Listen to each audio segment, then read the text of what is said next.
Welcome to the NBA playoff betting preview on the Grueling Truth Sports Network. Remember to like, subscribe, hit the bell notification button so you get all the Grueling Truth content. Today, we are going to preview the series between the Denver Nuggets and the Los Angeles Lakers in the Western Conference Final, with the team that wins goes to the NBA World Championship Finals to take on, well, the Celtics, the Sixers, or the Heat. So let's go ahead. Let's get started. And the thing that really stands out to me about this series is you've got a contrast, at least according to the standings.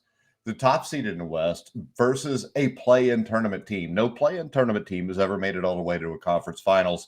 And if we go strictly on that and nothing more, then you would think this would be an easy Denver Nugget win in this series. Now, give the Nuggets this. Denver avoided all the drama and dodged all the crap that the Lakers had to deal with most of the season. The Nuggets didn't have to deal with many injuries. They kept their key pieces intact, but no reason to desperately seek help at the trade deadline, and easily assumed home court advantage throughout the playoffs by earning the best record in the West and the second best record in the league. Now, Nikola Jokic nearly grabbed a third straight NBA MVP award, and over the last few years has proven better and defensively more sturdier than LeBron James and Anthony Davis. But what about hungrier? Of the three players, he's the only one without a ring. He's the only one that's never been to the NBA Finals. Now, this is a rematch of the 2020 Western Conference Finals that was played in the bubble at Disney. And, of course, those finals, the Lakers dominated the Nuggets, took them out. The Lakers were more poised, they were more experienced, and quite frankly, they were just a better team. Now, the Lakers can be classified as the team that's trending harder right now. Their postseason victories over the number 2 seed Grizzlies and the defending champion Golden State Warriors are more impressive than Denver's run up to this point. Now, simply put, LA is the tastier story. They're the flashier story. And given where it's been, with LeBron 4 games closer to the 11th finals appearance, everybody's going to go ahead and start chiming in about conspiracy theories and how the Lakers are going to be in the finals because of TV ratings. But when we look at this series, none of that really matters. Each series and almost each game brings its own personality and problems, heroes, villains, storylines. And one thing's for sure, this will not be a quick series. You can give the Lakers and Nuggets that much respect. Now, during the regular season, back in October, these two teams played twice in like the first week or two of the season. They each won one game, both winning by 11 points. Now, the last two, they played in December. The Lakers won 126-108 against Denver. And the final matchup was January 9th, where the Nuggets beat the Lakers 122-109. So, when we look at that, it tells you nothing. I mean, the last game was January 9th. The Lakers were beat up. They were a mess at that point. Now, let's look at what I think are the 3 keys to this series. The 3 things that really will decide how this goes. Number 1, of course, is Nikola Jokic versus Anthony Davis, the 2 best big men in the game. And for the first time in these playoffs, these 2 elite big men will get a supreme test. They are different players with different body types, different skill sets, but they bring the same impact in terms of worth to their team. And let's just say Jokic doesn't have LeBron James riding with him. That puts a lot of pressure on Jokic, a lot more than Davis gets. Davis has got somebody there in LeBron James who can pick it up if he doesn't get it done. If Jokic doesn't get it done, for the most part, Denver's in a lot of trouble. Now, even though Davis is a terrific shot blocker, Jokic will make it tough on him in the post because of his ability to follow his own miss and also his soft touch and footwork around the rim. But on defense, Jokic must be at his best against Davis, who can stretch the floor and clearly has an edge in athleticism. Overall, this isn't a classic big man matchup in a normal sense. This isn't Wilt against Russell or Hakeem versus Shaq, but it's an outstanding matchup nonetheless. Now, Davis didn't see anyone significant in the first round against Memphis with Steven Adams out for the Warriors. He didn't get tested much there either. Jokic was tested a bit more against Rudy Gobert and DeAndre Ayton, and that changes for both in this series. as they're both going to play the best at their position. These are the two best big men in the NBA. Key number two, LeBron's stamina. The 38-year-old force of nature is once again on a deep postseason run, and so far, so good. He has actually conquered 3 opponents so far: Memphis, Golden State, and Father Time. Now, we all know Father Time eventually wins this fight, but it's according to when they do. Father Time didn't beat Tom Brady until last year. Now, LeBron was nearly flawless in the first 2 rounds, and the closer he gets to the championship trophy, the stronger his resolve will be. Make no mistake, no matter how much you hear people argue about the GOAT of all time, LeBron James is in that conversation no matter where you have him. He's one of the 5 to 10 greatest players in NBA history. Now, there's a good chance the Nuggets will be the team that causes him the least problems. Denver doesn't bring a defensive ace, certainly no one on the level of LeBron's last 2 defenders, Dylan Brooks and Andrew Wiggins. LeBron will get Aaron Gordon a definite notch below, and if Gordon gets into foul trouble, there's no capable backup plan for Denver. If LeBron holds up physically in yet another playoff series with only 1 day's rest between games, and there's no reason to think he won't, he'll have every reason to produce a strong series. If he produces a strong series, this gets really rough for Denver. And that almost means that Jokic has to dominate Anthony Davis. And I mean, consistently dominating. Now, do we get a revisit of Bubble Murray? Now, Jamal Murray delivered a scorching playoff run in 2020 when, for roughly a month, he occupied a space enjoyed by only the best in basketball. That's how unstoppable he was at times on that Disney campus. Now, his 50-point duel with Donovan Mitchell in the first round against Utah was must-watch TV. His follow-ups against the Lakers and the Clippers were solid. In all, Murray averaged 26.5 a game, making half his shots. It was a problem for everybody assigned to stop him.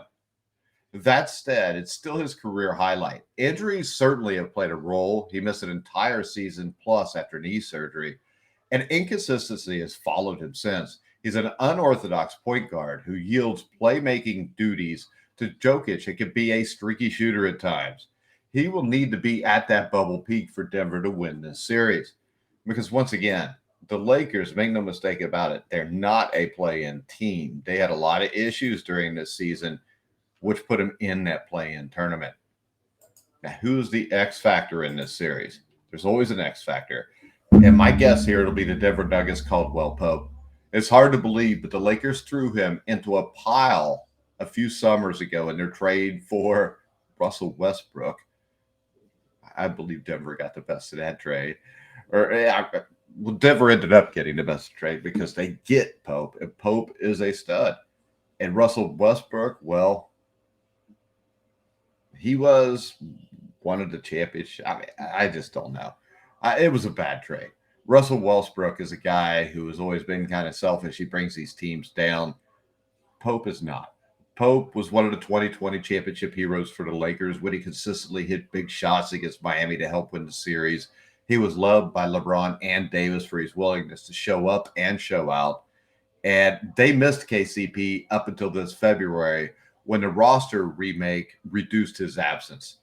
Meanwhile, the Nuggets traded for him to bring championship experience, improve their perimeter defense, and provide another shooter for Nikola Jokic.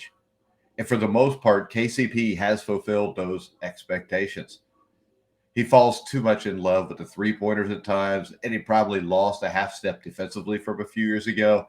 But he's here, and he's playing against his former team, and he has every incentive to deliver a strong series. His defense against D'Angelo Russell could be critical. Now, the one thing you need to know on this series more than anything else is the Nuggets scored 118.7 points per 100 possessions through the first 2 rounds of the playoffs. That is the best mark for our offensive efficiency in these playoffs. And they've scored against 2 teams in Minnesota and Phoenix that ranked in the top 10 defensively in the regular season. For the Lakers' part, they have allowed just 106 points per 100 possessions through the first 2 rounds, the best mark for defensive efficiency in these playoffs. And they've been that good defensively against 2 teams in Memphis and Golden State that ranked in the top 11 offensively in the regular season. So it's the number one offense versus the number two defense, or number one offense versus the number one defense, and the paint will both be tested. Denver has taken 53% of the shots in the highest rate in the playoffs in the paint, shooting 57.2% there. Now, the Lakers, meanwhile, have allowed their opponents to shoot just 50.9, second lowest in the paint. That mark is just 47.9 when Anthony Davis is on the floor. All right, so we got to make a pick in this series. And it's not an easy series to pick. I think this is a 7-game series. I don't think there's much doubt that it's a 7-game series. And 3 months ago, I think the Nuggets were a strong favorite to at least reach the West Finals as the soon-to-be top seed. Meanwhile, the Lakers were a mess. Then came the LA rebirth, and here they are. The team that all of a sudden nobody wanted to play, a team that started the season looked like they'd struggle to even make the playoffs, which they did struggle to make the playoffs. But the Lakers still had AD and LeBron. They just weren't healthy. The whole league knew what LA was capable of doing once it regained its health. As a bonus, the Lakers also jettisoned Russell Westbrook, and the improvement began in earnest. One of those addition by subtraction things.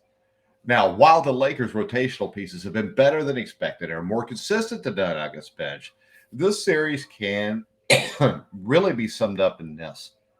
LA has 2 stars in Davis and James. Denver has 1 star in Jokic. A lot more pressure on Jokic here. Stars matter in the postseason in the NBA. And no offense to Murray, Denver is running behind on that court. When we look at this, though, Denver does have the home court advantage. I imagine they will be going nuts. The last time the Denver Nuggets played for an NBA championship was never. They played for the ABA championship, the final one in 1976 against the New York Nets and Julius Erving. That's it. So is this the time where the Nuggets reach the NBA Finals? I think that Pope, KCP, is going to be huge. I think Murray is going to be huge. If they both play consistently well, we know what we're going to get from Jokic. On the other end with the Lakers, we have seen Davis be inconsistent at times. So I think this series is a toss-up. I think these are definitely the 2 best teams in the West. I like the Denver Nuggets with the home court advantage. And what I think is maybe the best player in basketball right now is Jokic. I think Pope is going to perform well. I think Murray is going to step up big. And I think it's time for the Denver Nuggets, straight from the ABA Finals in 1976, straight to the NBA Finals in 2023. I know it's been a while for them and their fans. I think that they are going to be the hungrier team.